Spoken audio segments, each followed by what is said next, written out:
క్రమ పద్ధతిలో క్రమశిక్షణలో ఉంటుంది. ఈ మందలో అది గొర్రెల మందలో గొర్రెైనా సరే, కుటుంబంలో ఒక వ్యక్తి అయినా, రాజకీయ పార్టీలో ఒక రాజకీయ నాయకుడు, ఎమ్మెల్యేనో లేకపోతే మంత్రి అయినా, కార్యకర్త అయినా, ఎవరైనా సరే కొంచెం అటు ఇటుగా కట్టు తప్పారా ఖచ్చితంగా చులకనైపోతారు, లోకువైపోతారు. అందరి వేళ్ళు వాళ్ల వైపే చూపిస్తూ ఉంటాయి.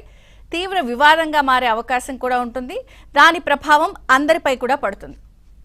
ఇదంతా ఎందుకు చెప్తున్నానంటే, మొన్న ఈ మధ్య కూడా మనం చూసాం కలెక్టర్ల సదస్సులో కూడా జనసేన అధ్యక్షుడు అలాగే ఏపీ ఉప ముఖ్యమంత్రి పవన్ కళ్యాణ్ గారు కూడా ఒక ఆసక్తికరమైన ట్వీట్ చేశారు.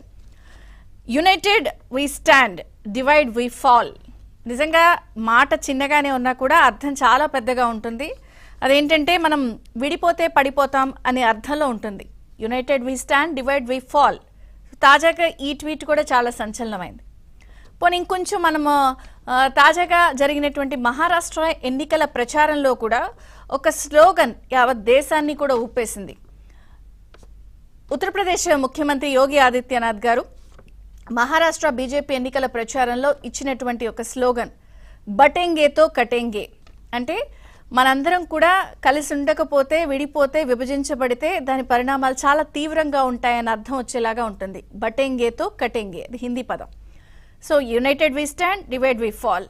సో ఏదైనా సరే అన్ని జాగ్రత్తగా గమనిస్తే మనం వెళ్లాల్సిన పద్ధతిలో కాస్త క్రమ పద్ధతిలో అటు ఇటు తప్పినా కూడా దాని పరిణామాలు చాలా తీవ్రంగా ఉంటాయి.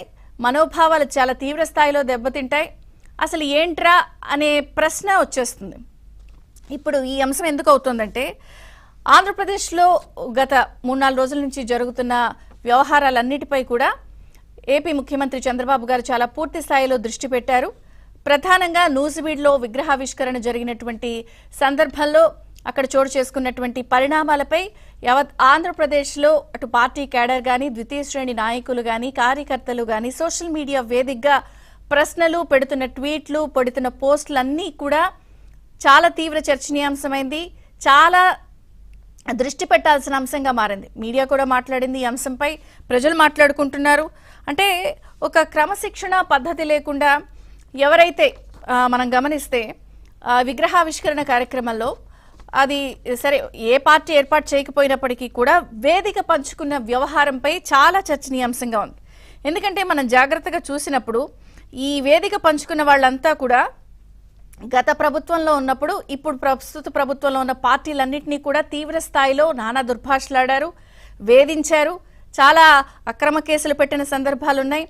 ఒక తల్లి లేదు, చెల్లి లేదు చంద్రబాబు నాయుడు గారి కుటుంబంపై కానీ, నారా లోకేష్ గారి కుటుంబంపై కానీ, లేకపోతే ప్రత్యేకించి పవన్ కళ్యాణ్ గారి కుటుంబ సభ్యులు, ఇంట్లో ఆడవాళ్లపై కానీ, ఏపీ అధ్యక్షురాలు పురంధేశ్వరి గారిపై కూడా చేసినటువంటి కామెంట్స్ అందరూ కూడా అన్నీ మర్చిపోలేదు, అందరూ గుర్తుపెట్టుకున్నారు. కానీ ఈ జనసేన జెండాపై మూత్రం పోసినటువంటి హర్ష కానీ, లేకపోతే టీడీపీ వారిని కేసులతో వేధించిన ఆరేపల్లి రాంబాబు కానీ, టీడీపీ కార్యాలయం దహనం చేసినటువంటి రవిని కానీ, వీళ్ళందరితో కలిసి భోంచేయడాలు, లేకపోతే టిఫిన్ చేయడాలు, ఆ వేదిక పంచుకోవడాలు అనేది ఒక రకంగా మనోభావాలను ఏ స్థాయిలో దెబ్బతీసిందంటే, పార్టీ లైన్కి, ప్రభుత్వ లైన్కి విరుద్ధంగా కట్టు తప్పితే ఇక నుంచి ఉపేక్షించకూడదు అనేది ముఖ్యమంత్రి చంద్రబాబు గారు చాలా సీరియస్గా వచ్చినటువంటి నివేదికలు కానీ, ప్రజలు చేస్తున్నటువంటి విన్నపాలు కానీ, వచ్చినటువంటి పోస్టింగ్స్ అన్నిటిపై కూడా దృష్టి పెట్టినట్టుగా తెలుస్తోంది. అయితే ఈ ఒక్క అంశమనే కాదు, మనం గతంలో కూటమి ప్రభుత్వం ఏర్పడినప్పుడు కొన్ని ఘటనలు మనం చూసాం. అప్పుడు కొంత అత్యుత్సాహం ప్రదర్శించినటువంటి ఎమ్మెల్యేలు కానీ, ఎమ్మెల్యే కుటుంబ సభ్యులకు కానీ, వాళ్ళందరిపై కూడా కట్టుదాటితే కొంచెం పిలిచి మాట్లాడటం, వార్నింగ్లు ఇవ్వడం వచ్చిన సందర్భాల్లో కూడా మనం చూసాం.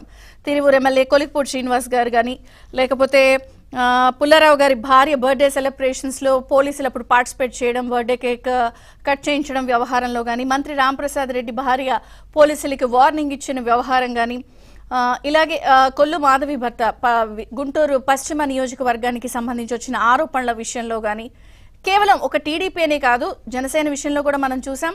శ్రీకాకుళం జిల్లాలో నెల్లిమలలో లోకం మాధవి అలాగే బంగారరాజు వీరి ఇరు వర్గాల మధ్య వచ్చినటువంటి వ్యవహారంలో కానీ, అలాగే బీజేపీలోని ఆదోని ఎమ్మెల్యే డాక్టర్ పార్థసారథికి సంబంధించి వస్తున్న వార్తలు కానీ సహకరించటం లేదు లేదా ఏకపక్షంగా వ్యవహరిస్తారు, ఇలాంటి అన్ని వార్తలపై కూడా ప్రభుత్వం అప్పుడు చాలా సీరియస్గా ముఖ్యమంత్రి గారు కట్టు దాటొద్దని క్లాస్ పీకి వాళ్ళని పిలిచి వార్నింగ్లు ఇచ్చిన సందర్భాలు ఉన్నాయి.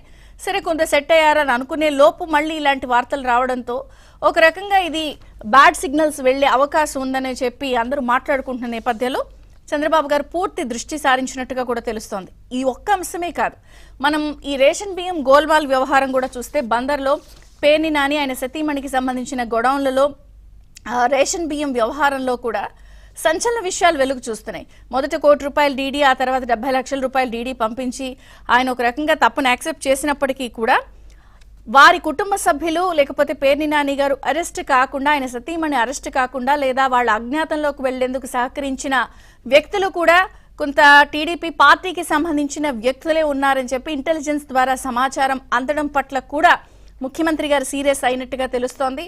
సో ఈ వ్యవహారం ఇక్కడతో ఇలాగే వదిలేస్తే, ఎందుకంటే పేర్ని నాని గారు టీడీపీ పై కానీ జనసేన పైన కానీ ఒంటికాలతో లేచిన సందర్భాలు అనేక సందర్భాలు ఉన్నాయి. సో ఆయన ఎప్పుడూ కూడా గత ప్రభుత్వంలో స్పేర్ చేయలేదు, ఇప్పటికీ కూడా ఆయన ప్రెస్ మీట్లో అలాంటి పరిస్థితే కనిపిస్తుంది. కానీ ఇప్పటికీ వాళ్ళకి సహకరిస్తున్న వ్యవహారంపై ఒక రాంగ్ మెసేజ్, రాంగ్ సిగ్నల్ వెళ్లే అవకాశం ఉందని చెప్పి ముఖ్యమంత్రి గారు భావిస్తున్న నేపథ్యంలో ఈ అన్ని పరిణామాలపై పూర్తి దృష్టి పెట్టారు, నివేదికలు తెప్పించుకున్నారు. సో ఇక నుంచి వార్నింగ్లు ఇవ్వకుండా, పిలిచి మాట్లాడకుండా, ఏంటి అనేది కాకుండా ఇలాగే ఉపేక్షిస్తే కొంత రాంగ్ మెసేజ్ వెళ్లే అవకాశం ఉంది. కాబట్టి ఒకరిద్దరిపై ఖచ్చితమైన కఠినమైన చర్యలు తీసుకుంటే ఈ వ్యవహారం చక్కబడుతుందని భావిస్తున్న నేపథ్యంలో ఈరోజు కేబినెట్ సమావేశం కూడా జరగబోతుంది.